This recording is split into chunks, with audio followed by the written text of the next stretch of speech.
Oh, yeah. Oh, no, you have it. We have the, yeah, we have the. So I'm not doing these people in town, just introducing you. Right.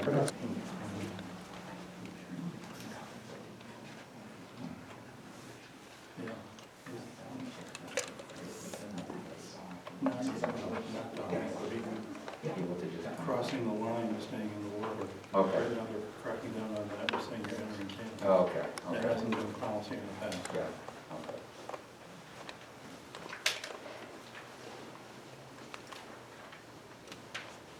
You all set? Okay, on behalf of North Country Chamber of Commerce, welcome to this latest discussion of some impacts and also maybe some possible notions around the continued closure of our U.S. Canadian border to non-essential travel. We're coming up on May 21st. No one should have any expectation, we've been saying this, should have any expectation of anything other than another 30-day extension on May 21st. There's no reason to expect that. But having said that, we continue, Billy, myself, our members of Congress, our other legislators, our friends really on both sides of the border, continue to advocate for what we've been advocating for. The beginning of planning, number one. It's never too early to plan. And so we continue to be perplexed by the feedback from the highest levels in the Canadian government when we come out, Senator Schumer comes out, others come out and saying, we need an immediate start of planning for the way forward. What will be the metrics? What will be the considerations? What will trigger the next stage in conversation? We're not going to say now the border is going to go back to normal at X date, but let's start talking about those things, and at the highest levels, the Canadian government is still saying, oh, it's not time yet. We don't understand why it's not always time for planning. You can only plan too late, you can't plan too early.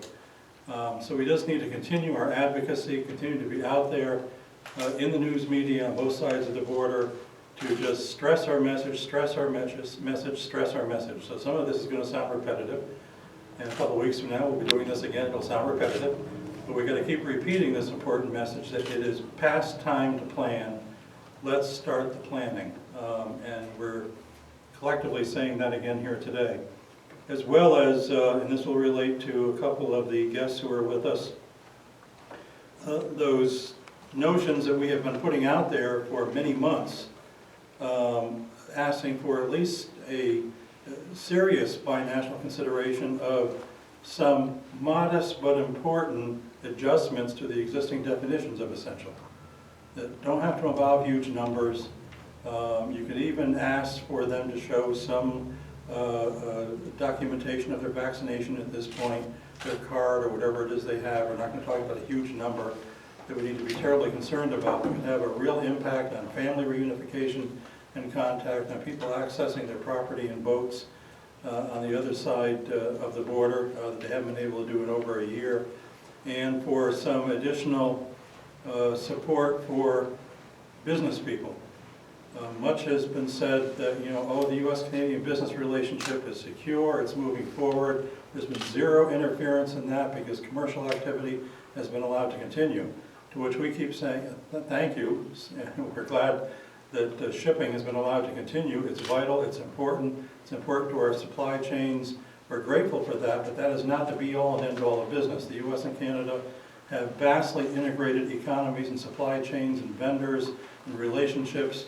We know more than anybody in this area the importance of cross-border investment to really help Canadian business with their opportunities in the U.S. market. But we and all of our economic development partners are at the point, past the point, where we have folks we've been talking to for a year in some cases, who are ready to expand, ready to invest, ready to maybe use that new supplier on the other side of the border who can make them more efficient and more competitive. But then they come up to the point as, well, all I need to do now is a site visit. Oh darn, can't do a site visit. So there's so much that it's in abeyance that are good things, they're deals, they're expansions, they're job creations that aren't happening on both sides of the border because business people can't go and do site visits and that final meeting that needs to happen for deals to close. So allow that. You say you want to preserve and uphold the U.S. Canadian business relationship, a little more flexibility on that front would be very helpful, and it wouldn't have to involve large numbers of people. And again, have them show some evidence of vaccination. So we continue to state those messages. We're going to reinforce that with a couple of the folks who are here with us today. I want to particularly recognize the importance of one word in this whole equation, which is vaccination. What can we do? Get vaccinated. Get your family vaccinated. Get your friends vaccinated, your co-workers. Persuade them. Offer to help line them up to talk with somebody who knows what they're talking about if they have fears or are listening to the myths or somebody told them something and they don't want to get vaccinated. Help see if you can get them to a point where they will be. We won't get all of them, but we need to get more of them than we're getting.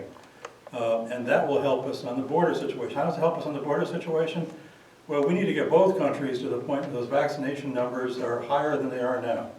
We're doing well in the U.S., we're doing well in New York, but it still needs to be higher to where we can start to say to the Canadian government, come on now. We're past 60%, we're past 65%. We're at a point where surely we need to start talking about how we start moving forward. So that's something that everybody who's unvaccinated or knows somebody unvaccinated can do to help with the border, is to maximize vaccination numbers. Now that same thing applies on the other side of the border, because one of their great hesitancies is that they're way behind us for a number of reasons, but they're behind us. And that makes them and some of the Canadian population fearful of interacting with people in another country because so few of us are vaccinated yet.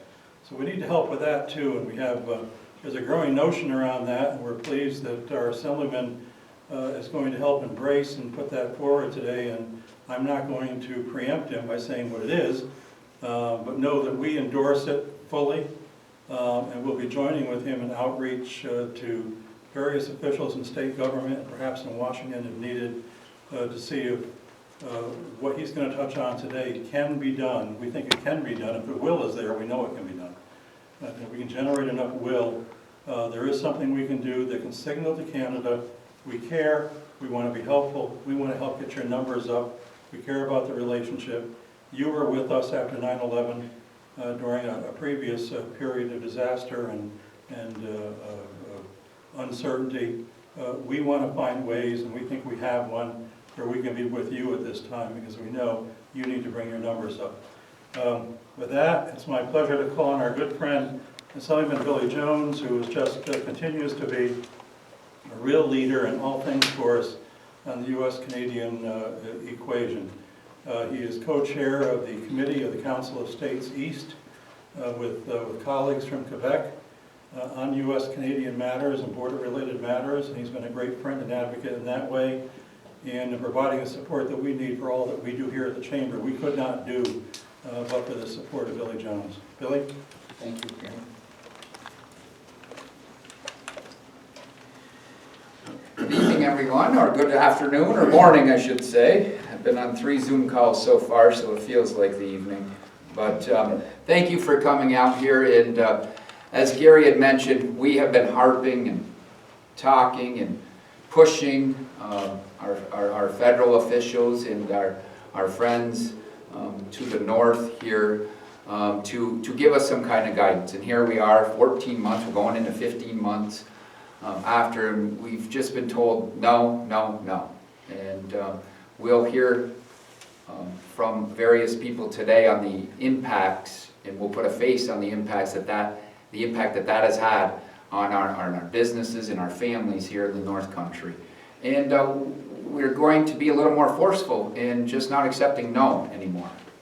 Let's come up with some kind of plans. Let's do something here. Senator Schumer came out last week, and in the last couple of weeks, very, very forcefully as well, with some points that should be brought up, or some key things that can be done here to help in this border opening. A phased-in approach. We've always said that. This is how we've gotten this far in New York State and in the United States, is a phased-in approach. But every time we get to that cutoff, that deadline, which will be May 21st, again, it's just been no, and nothing has been planned. I think we're getting to a point where I know our federal officials, as you've heard Mr. Schumer say last week, wants this to be, or is a priority to him, and we need to open it back up.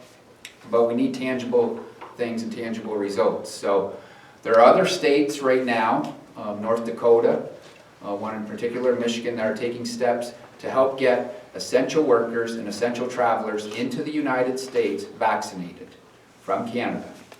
Now this is a start, and they have been successful in North Dakota, so I'm calling on New York State today to give us, to New York State DOH, CDC has already said that this is allowable, to have New York State give us the guidance and to help us out in getting vaccinated essential workers, or to vaccinate essential workers from Canada. We can do it. We have the supply now. We've done an excellent job here in the North Country and in New York State as a whole in getting that vaccination rollout. And now it's time to help our friends and neighbors to the north. Gary had mentioned it's been a struggle for them to get the vaccinations out. Their numbers are pretty low, getting better in the last week or two with some help from officials on both sides of the border. But I'm calling on New York State to give us that permission, give us that guidance to get essential workers from Canada vaccinated here. Other states have started to do that. We can do that. We can go beyond essential workers and get into essential travelers as well. We can do this. And I'm pleased to announce that we do have cooperation here with the Chamber. I want to thank them so much for everything they're doing, and they're doing outreach as well to local officials, and that we can get this done.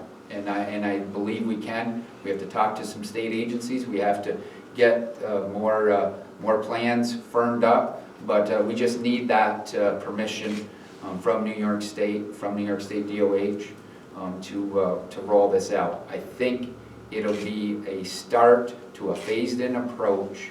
Not only is it goodwill with our friends and neighbors to the north, like Gary has mentioned, and we need that. They have helped us out, we help them out, that's our relationship. But it's a start to getting this border open, and we can do it. You're going to hear the impacts that this border closure has had from various people here. And once again, we're just calling for a start of a phased-in approach. As Gary said, we're not going to open, we all know that border's not going to open up full tilt tomorrow.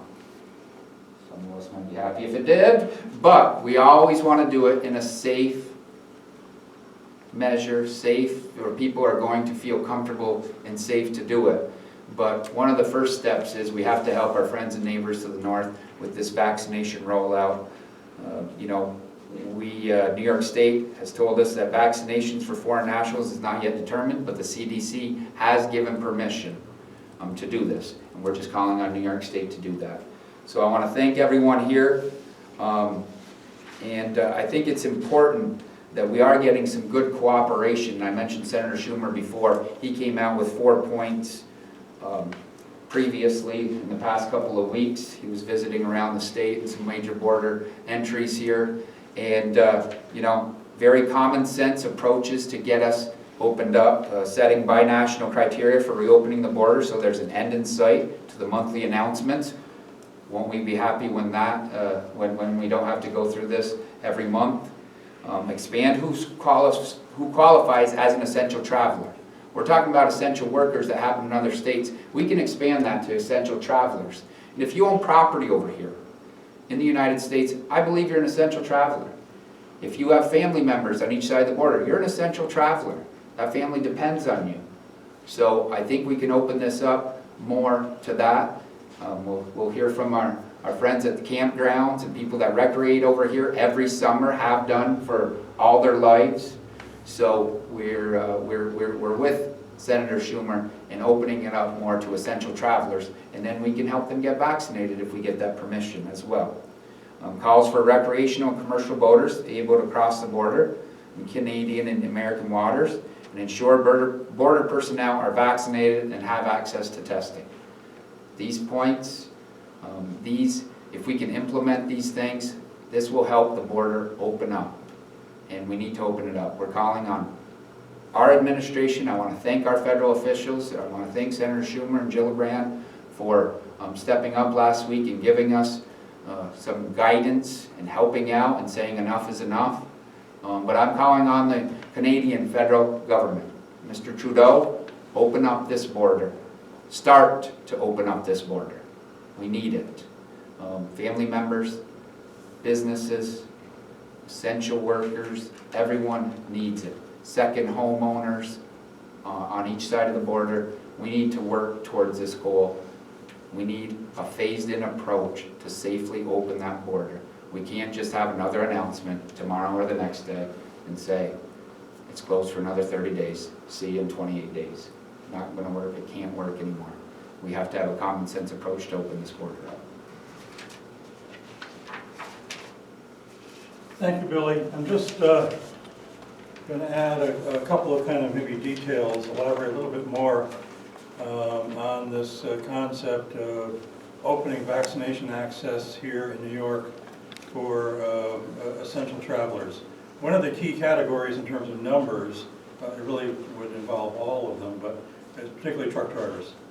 There are hundreds of truck drivers every day, Canadian truck drivers who are coming up and down. We see it on I-87. We know the names of the major trucking companies going up almost in convoys every day up and down the highway, servicing our economy and servicing the Canadian economy. They're essential. Many of the older drivers have probably been reached in Quebec and Ontario. All right, they've now qualified. They've had access to be vaccinated at home. But particularly because the Canadian schedule is lagging where we're at by quite a bit, you got a lot of younger drivers who still aren't eligible back home. If they're going back and forth across the border, it just makes good health sense, good public policy sense to have to offer to vaccinate these folks who are coming across the border and who are essential personnel. They're keeping our economy going, and so it's the right thing to do on every level. And then there are logistically ways to do this. We've had conversations, I can't get into detail, we've had conversations with health officials and others. We know this is doable. We know that U.S. Customs and Border Protection is ready to collaborate in terms of informing passing truck drivers. We know tentatively a place where it could be done conveniently for truck drivers, where they wouldn't have to leave the highway. There is a willingness by the providers to do this, but they feel that the state needs to say, okay, this is okay, so they don't get too far down the road and have the state say, whoa, wait a minute, we don't think you're able to do this, we're not sure about this. So we need the state to say, yes, we bless this, as North Dakota and other places have done, and then to direct the requisite vaccines, which we know the U.S. has enough of to service this need. And so that's where we're at. The conversations are happening informally, but those conversations have shown this is very doable, and it could be done actually very quickly if the state of New York just gets on board and says, yes, this is the right thing to do, it's in the interest of the state of New York. We bless those, the county health departments or others who may be part of setting this up and carrying it out. With that, I want to call on a couple of our guests to add some stories. Stories matter. You can talk about policy matters in a vacuum and say, oh, this affects the U.S. and Canada. And everybody's eyes start to cross, particularly when you've been saying this every 30 days for months. But then what matters, and hopefully can increasingly help us punch through with our friends who need to understand why it's the right thing to do to look at particularly some of these interim steps. Still in time for summer, it can still be done. We promise it can still be done. It can be done safely. To hear stories of what the actual personal impacts are. That makes it real. It's not just theoretical, talking about it in an abstract way. So to help with that continued mission here today, I'm pleased at this point to call upon two of our campground owners, John Moma and Neil Bissett. Who wants to be first? Or do you want to come up together? It's up to you. We're going to flip a coin over here.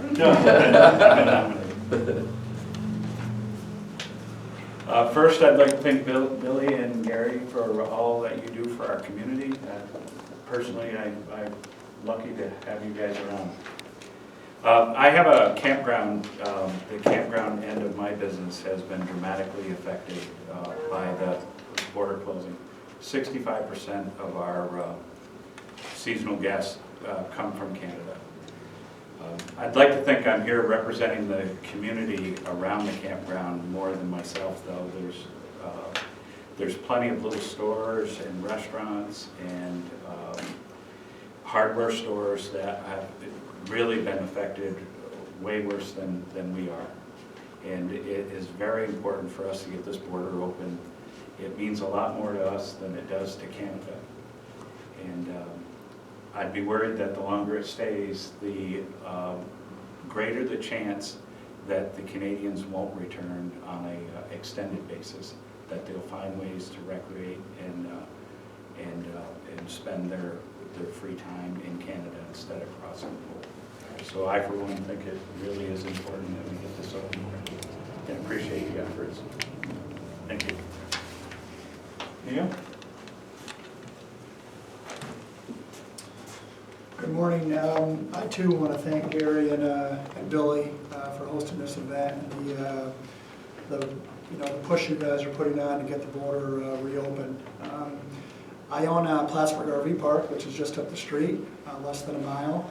I've owned that property for 20 years, and like John, our seasonal Canadian business is in that 65% range. Seasonals are folks that leave their RV on site. It's left here year-round. We do a pretty significant transient business with Quebecers.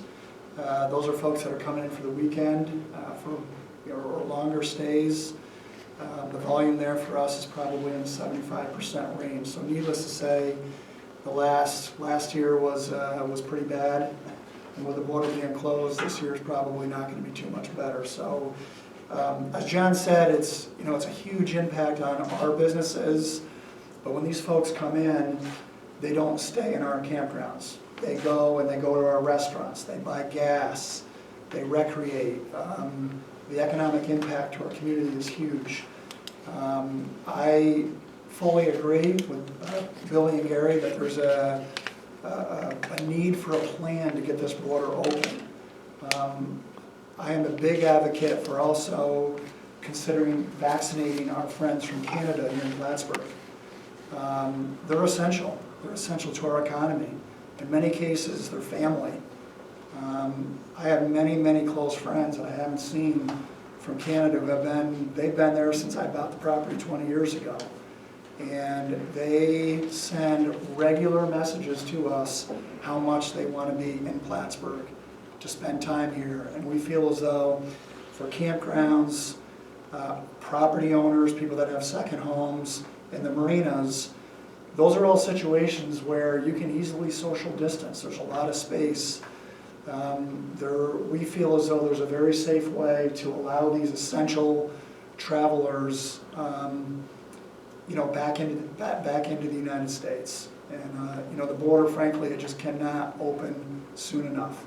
So thank you, Billy, again. Thank you, Gary, for this effort, but also always being accessible to answer our calls. And I truly feel like you're always fighting for us. And keep it up. Thank you. Thank you, Neil.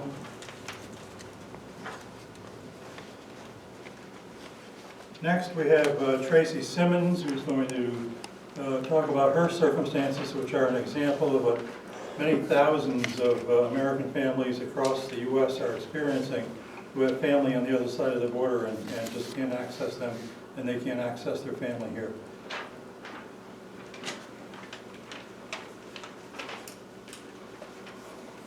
Thank you for letting me speak today, inviting me here. I have family. I was born in Quebec on the south shore of Montreal, which is just a little more than an hour away. I've lived in Clinton County for 40 years, but we are a very tight-knit family, and we have been visiting one another frequently during the year. I understand 12 months, 14 months ago that the border did need to close. It was necessary. But now I find it's necessary for some provisions to take place to consider opening the border once again. All the families affected, the Canadian-American families, they need to see the light at the end of the tunnel. I'm going to speak about my family's most immediate needs right now. And to begin with, I have a 5-year-old adopted daughter. She does not have any siblings, and her closest cousin, who is her age, lives across the border. And for the first 3 months of the closed border, it was difficult for her to not see her cousin Amaya, but it was during the summer months, so we found many activities to do to keep her content. But then as the fall arrived and school began for her, the evenings, time for bed, she would be falling asleep, getting ready to fall asleep, and she would cry. She would cry she misses her cousin Amaya. And the only thing I could do for her was to comfort her and to let her know that soon the border would be open. During 12, 14 months, it was actually May of last year, my 82-year-old mother had COVID, and she was in the hospital. And between the hospital stay and her quarantine time, that was a total of 83 days where she had to be alone. The border was closed.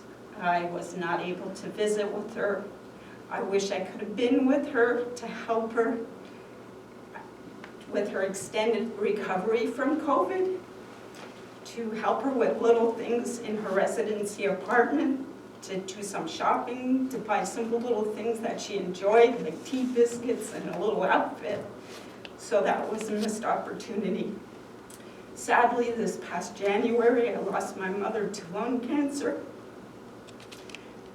I was not able to visit her in the hospital in Quebec.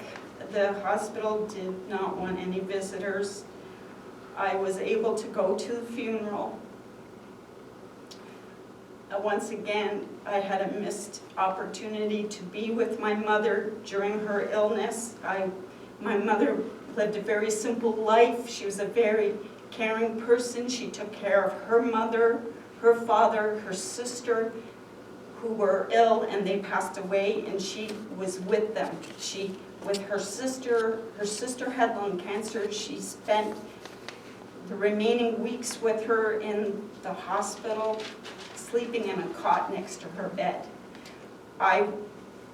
It's not something pleasant to think about, but I wanted to, my mother was a very giving woman, so I wanted to give back to her. And I was not able to do this. I wanted to be there to help my mother in her last days of life, and I lost that opportunity with the border being closed. 2 years prior to the pandemic, I lost my 30-year-old son in a tragic accident, and words cannot explain my pain for losing my son.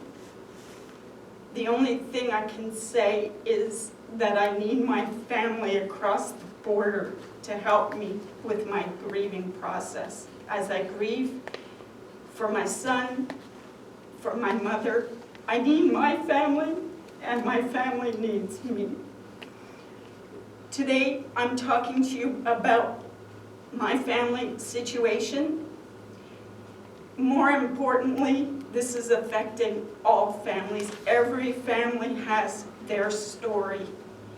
And it's important that provisions take place to help every family see the light at the end of the tunnel, have some happiness, have some hope, and knowing that the border will be open soon. Thank you very much for listening to me today. Thank you. Thank you. Thank you.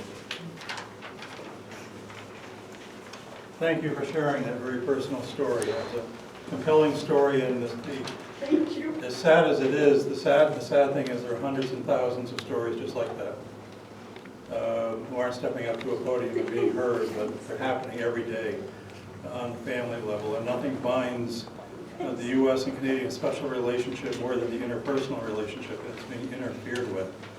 And it's one thing to interfere with it for a couple of months, but to interfere with it for 14 months and then say it's still not time to even talk about how we might move forward doesn't provide any hope. We're just getting to a point where people are just don't even have any hope anymore of getting past this. And there are steps forward that can be done safely. There are things that we can both be doing that can be done safely. We know how to do it. We've shown in both countries we know how to do it. Let's start doing it.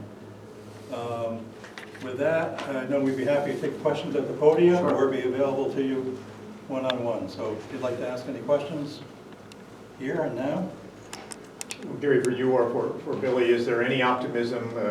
Bloomberg reported on Friday that Trudeau has met with some key people and started, according to Bloomberg, the process moving forward to reopen the border. Have you heard that? Do you have any idea what that means? And I have heard that, and we saw those reports, and we saw mixed messaging from different people, either in or with relationships with the Canadian government.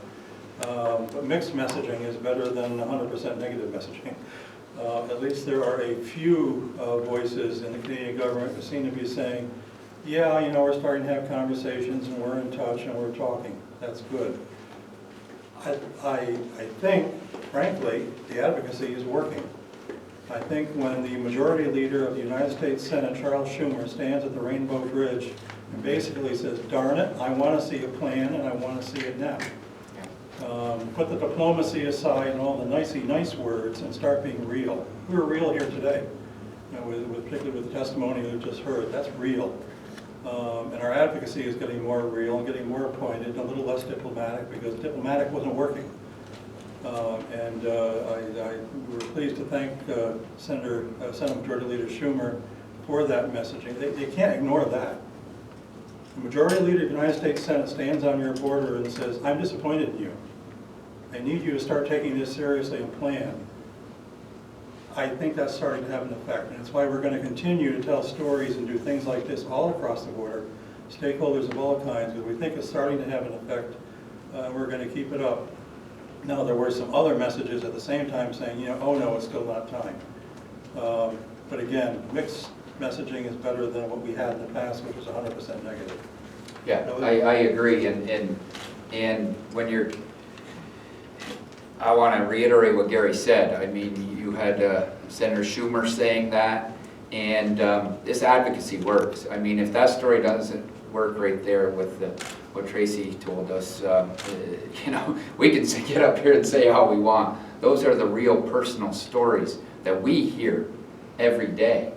And if that's not great advocacy, I don't know what is. I will say, yes, we've seen the reports or heard the reports or talked to people that, you know, they are meeting on some level. We just hope that it's, you know, there's some substance there. It's not just meeting to say, okay, well, you know, we're meeting today and it'll be in, you know, and Bloomberg reported it, and we can, you know, just go away for another month and until we start, you know, hearing from officials and federal officials again. No, that's not where we're at. We're at a point, Gary said it, we've been very diplomatic in this, and we all have, and we like I mean, we want to be very diplomatic with our federal officials and with, you know, our friends and neighbors to the north, but enough is enough.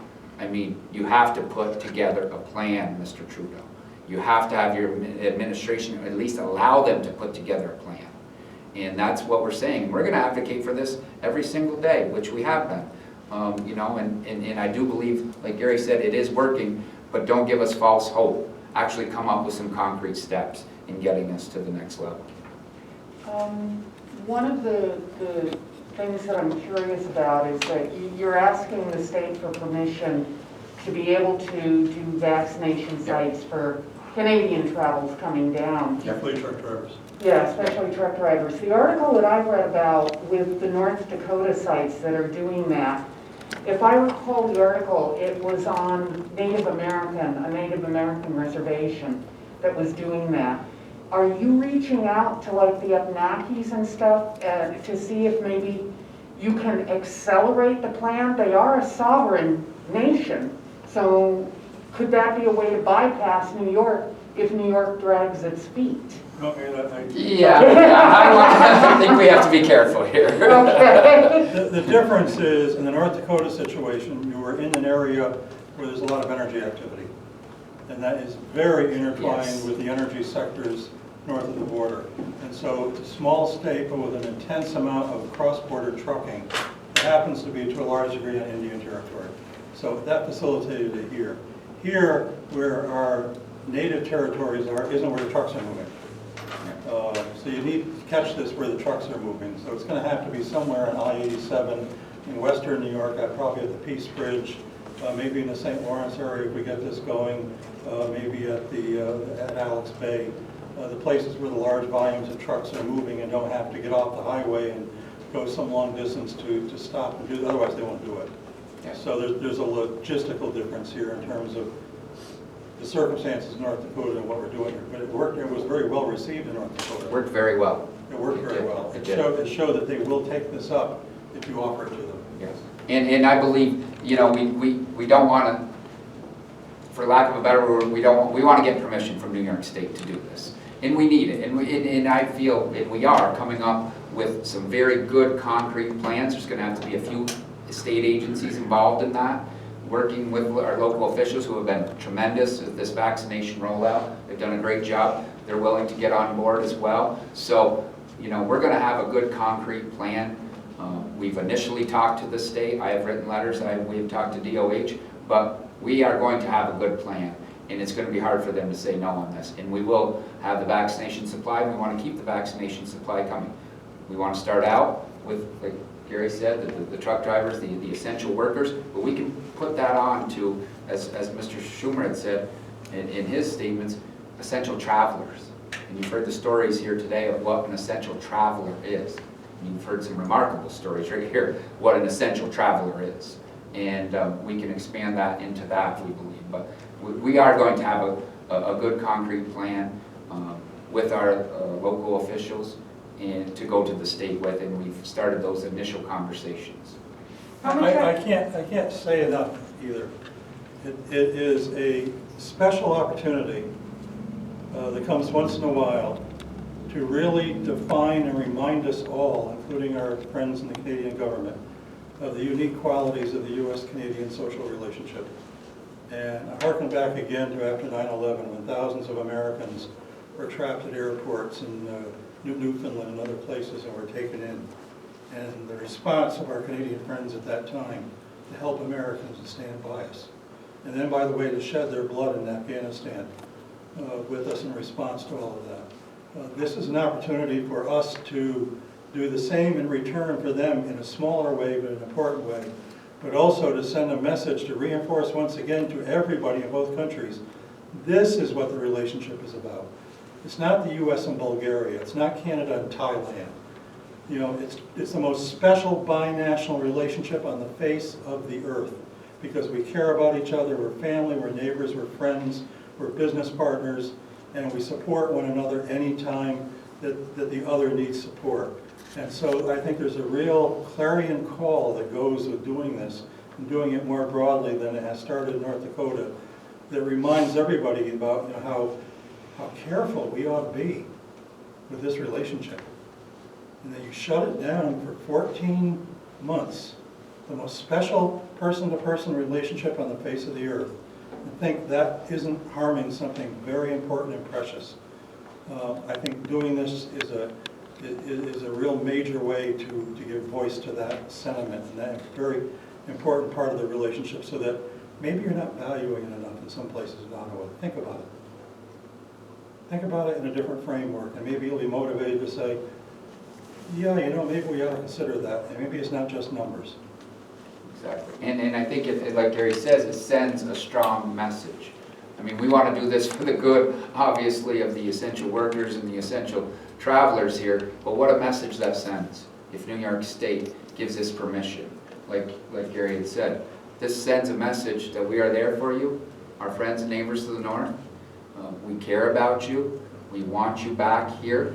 We want to be able to travel there. It's a very, very unique relationship that we have all benefited from, let alone the close personal stories that you have just heard. So I think it sends a strong message, and it's something that we should do. We're going to have a good plan in place, and that I think it will be tough for New York State to say no to. Simply, just again, so the Department of Health said it's open to the idea but hasn't gone beyond that. What we've, I can't get into too much of that, Tom, honestly, but we've inquired about it and said they have not, foreign nationals, I read the statement, foreign nationals are not considered at this time. Have you talked with other Assembly people from New York that are on border communities? Are they kind of behind you with this? We are getting into those talks as well, yes. Lieutenant Governor Hochul is working on assisting with this. We were in touch with her office this morning. She, of course, is from Erie County. She understands border matters, so she's one person who's very much on board. I have an observation first and then a couple questions. Driving through Rouse's Point through any of these summer days last summer and this approaching season right now and seeing all those dry docked boats and not seeing them in the water is a very dramatic example of what the communities are going through.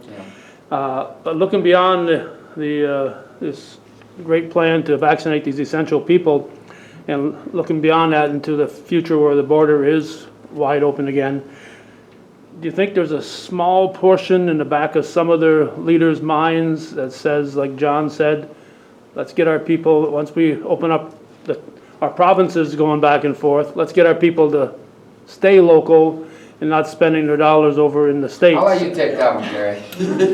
Just a small thing in the back of their Simple mind. answer, no, You don't think so? no. That is not part of this dynamic. You think? That is, some people are reading things into it that aren't there.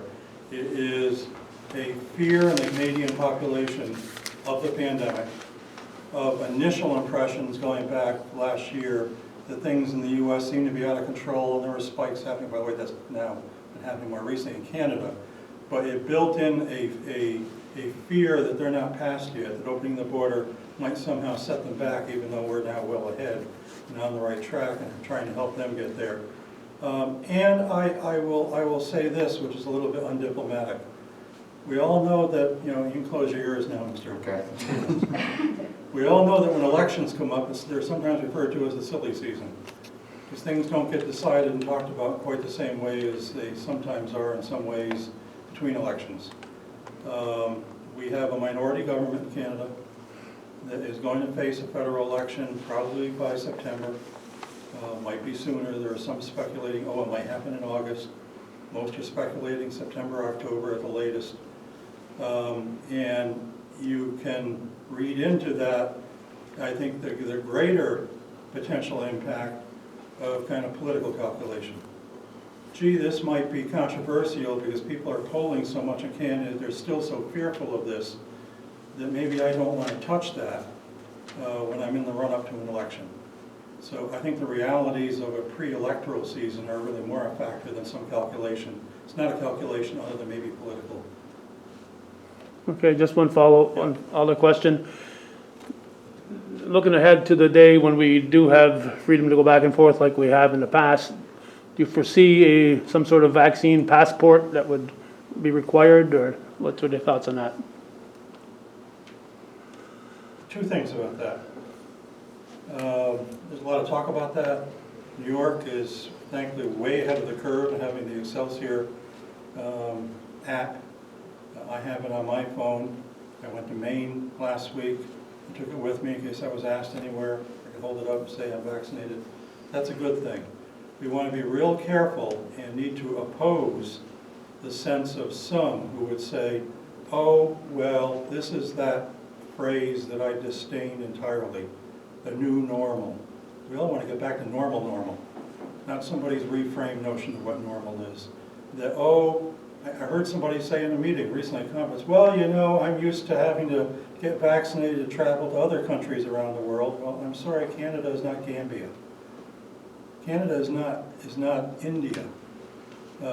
We do not want to get into somehow accidentally sliding into a sense that in the future, if you're not vaccinated, you can't travel back and forth because you're never going to be. You can imagine the impact on that, just in terms of the raw numbers. If U.S. Americans and Canadians who go back and forth who won't be among the vaccinated and now won't be able to travel, and it's just not going to be necessary. Let's get the vaccination levels up to where we need them to be, where both governments can decide, as we're starting to see here in New York, we're at this point where we can start to demask, we can, we can stop the social distancing, the world's not going to end, we're at that point where it's safe enough.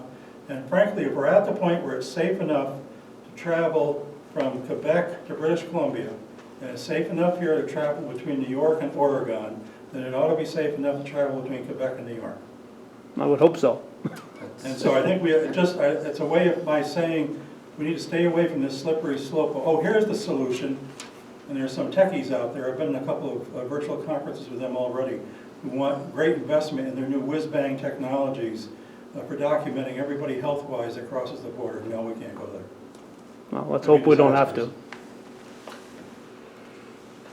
I agree. Speaking of politics, and you mentioned Lieutenant Governor Hochul getting on board with the idea of vaccinating the essential workers.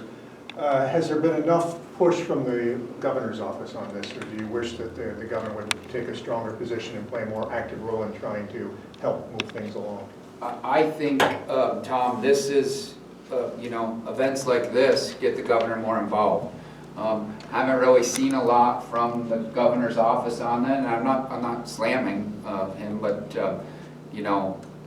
that it might not be a top priority. We want to make this a top priority for him. We know how this economy runs here. Most or a lot of New Yorkers know that we depend on Canada for our economic well-being and personal relationships. Second homeowners. I don't know, at the governor's office, you would have to honestly talk to them about that. If they really know the impact of it, there's not a lot of talk about it. When you see the press conferences in Albany, there's not a lot of questions about it. There are other things that are talked about quite a bit as far as COVID-19 and vaccinations and such, but we want to bring this to the forefront. And I think we've been doing a good job at it in the North Country, but we need to make this a statewide issue. Certainly, and reaching out to our friends in Western New York and all across the border here. I mean, I will say, provincial representatives on the other side of the border and representatives all along the border, throughout the United States. I mean, North Dakota did it. We're trying to frame that in some kind of way to help our friends and neighbors to the north, to help get that border open, a phased-in approach. And we are thinking that the governor's office will be listening to this. Are you working with assembly folk from the Erie County, Buffalo area? We will be, yes. You will be? Yes. They know about this, certainly, but this is going, I believe we're going to have a lot of support for this. It's popping up. It hasn't been pulled together as a coalesced effort yet, but Yeah. that starts this week. You have to remember, Pat, as well, in some areas of the state, the vaccination rollout didn't go as well as it did in the North Country. Now it is.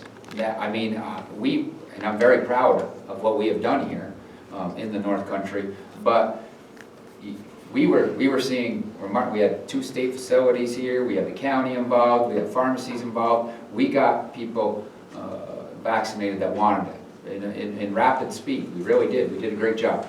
Some areas of the state, it wasn't that great at first, but it's coming to the level where we can have these discussions, where maybe a month ago it wouldn't have been as comfortable to have those conversations, because they said, well, we have to get our neighbors vaccinated first before we talk about that. So it's happening. It will be happening quicker. Anyone else? Thank you all. Thank you to our guests. We'll remain available for a time. Sure. Good to see you.